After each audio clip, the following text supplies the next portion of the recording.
Le fait que OpenAI active la publicité dans ChatGPT marque le moment où les tensions internes de l'industrie de l'intelligence artificielle sont devenues visibles de l'extérieur. La décision est tombée discrètement, sans célébration ni mise en scène, et sans être présentée comme une avancée. La décision a été prise car la pression financière ne permettait plus d'attendre. Exploiter des systèmes d'intelligence artificielle à grande échelle dans le monde entier coûte très cher. L'écart entre l'utilisation de ces outils et l'argent généré s'est accentué au lieu de diminuer. OpenAI a brûlé environ 9 milliards de dollars l'année dernière, et les estimations pour cette année portent ce chiffre bien plus haut. Parallèlement, l'entreprise a des engagements à long terme pour les centres de données, contrats d'électricité et l'infrastructure informatique sur plusieurs années.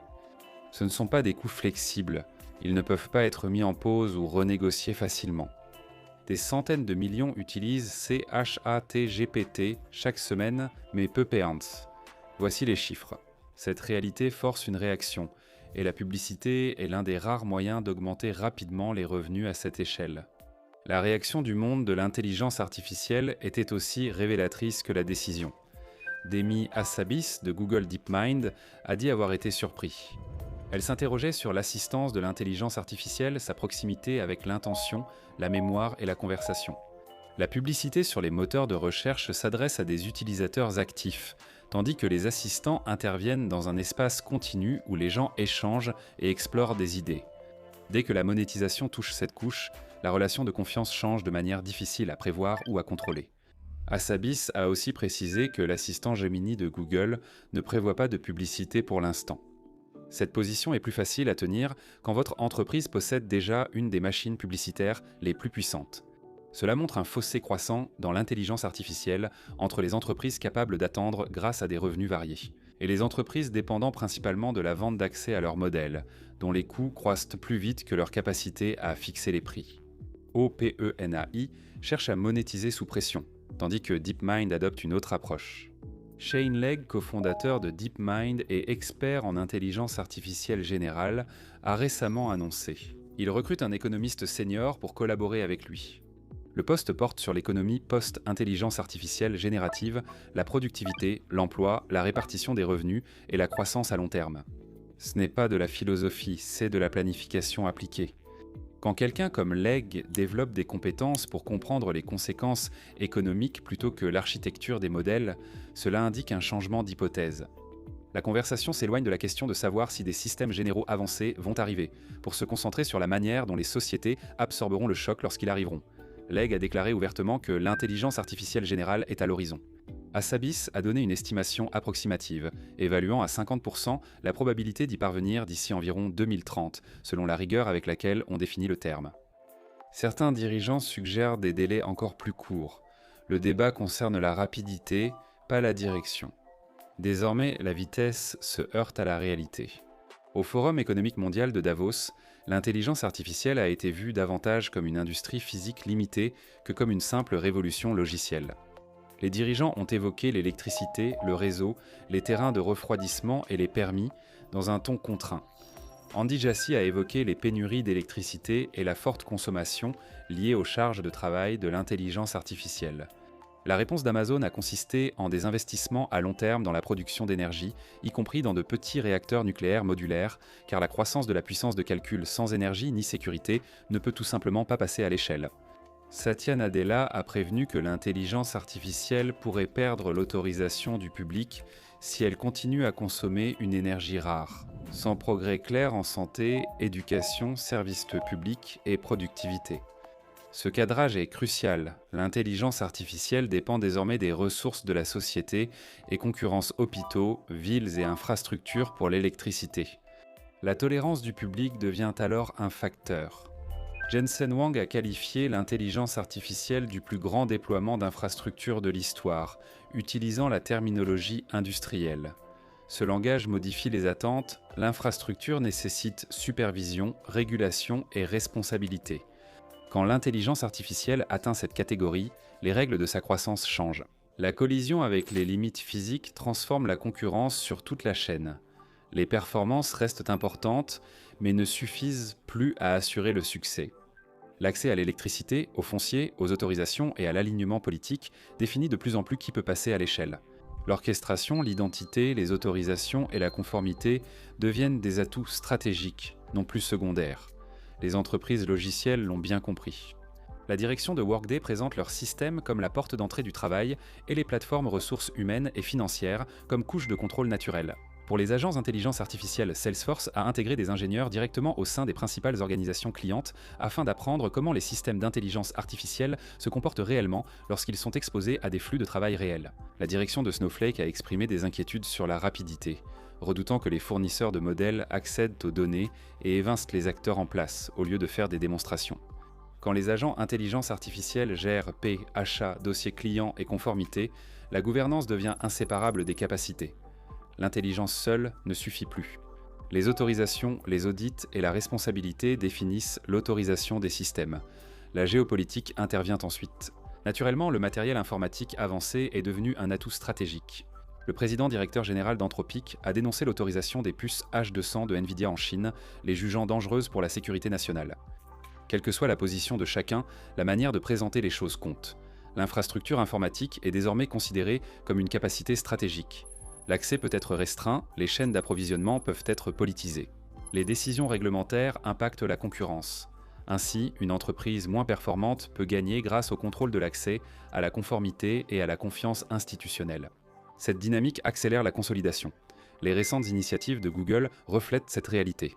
L'entreprise a acquis Common Sense Machines, start-up experte en conversion d'images, 2D en 3D, renforçant sa modélisation d'environnement physique.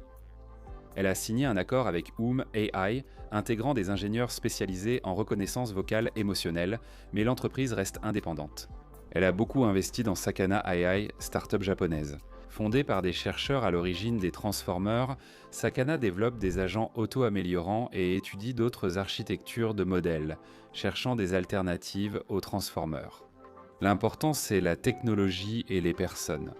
Les pionniers de l'intelligence artificielle moderne explorent maintenant la suite, au sein de grands écosystèmes soutenant une recherche longue et coûteuse. La consolidation pénalise les petits acteurs, les coûts de calcul et l'échelle croissent rapidement, tout comme les dépenses d'infrastructure. Les grandes entreprises survivent en finançant l'intelligence artificielle via les revenus du cloud, des logiciels, de la publicité et des contrats publics.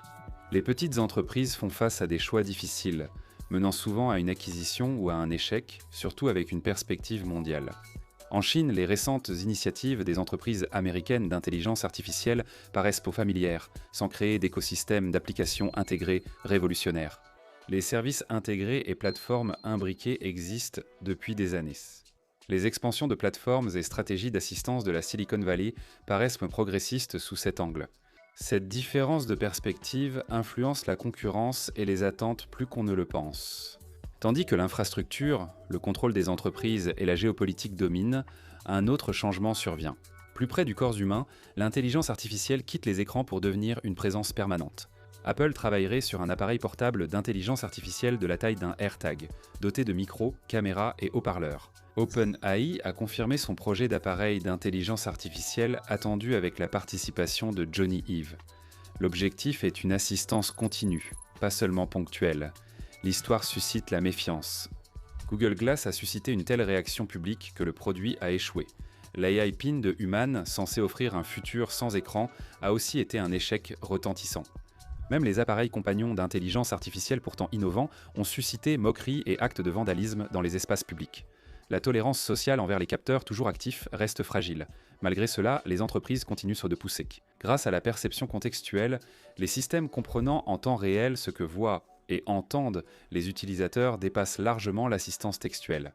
La motivation à développer cette capacité dépasse l'inconfort, même avec un possible retour de bâton.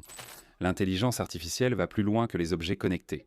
OpenAI a largement investi dans Merge Labs, spécialisé dans les interfaces cerveau-ordinateur. Cofondée par Sam Altman, l'entreprise privilégie des méthodes non invasives comme les ultrasons focalisés et des outils moléculaires, évitant les implants chirurgicaux.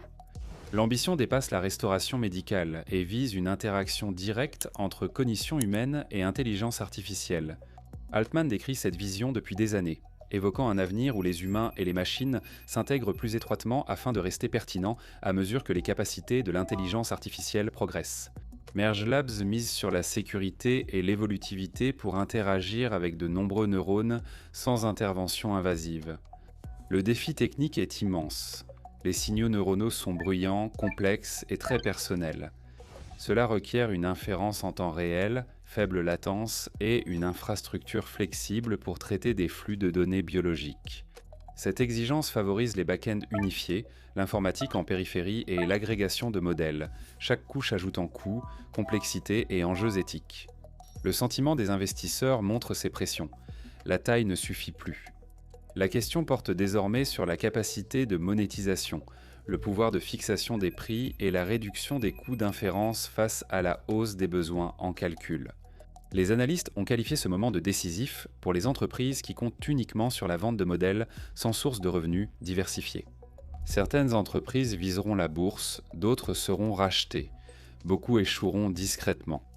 Ces résultats révèlent peu la brillance technique, mais soulignent la viabilité économique. Le débat sur l'intelligence générale continue. Azabas pense que l'intelligence artificielle générative est encore loin, tandis que d'autres prévoient un délai plus court. L'essentiel n'est pas la date, mais l'accord sur l'impréparation des institutions. Gouvernements, entreprises et lois peinent à s'adapter. Même avec les intelligences artificielles actuelles, des agents plus autonomes accentuent donc ces écarts au lieu de les réduire. L'histoire apporte toutefois un contexte.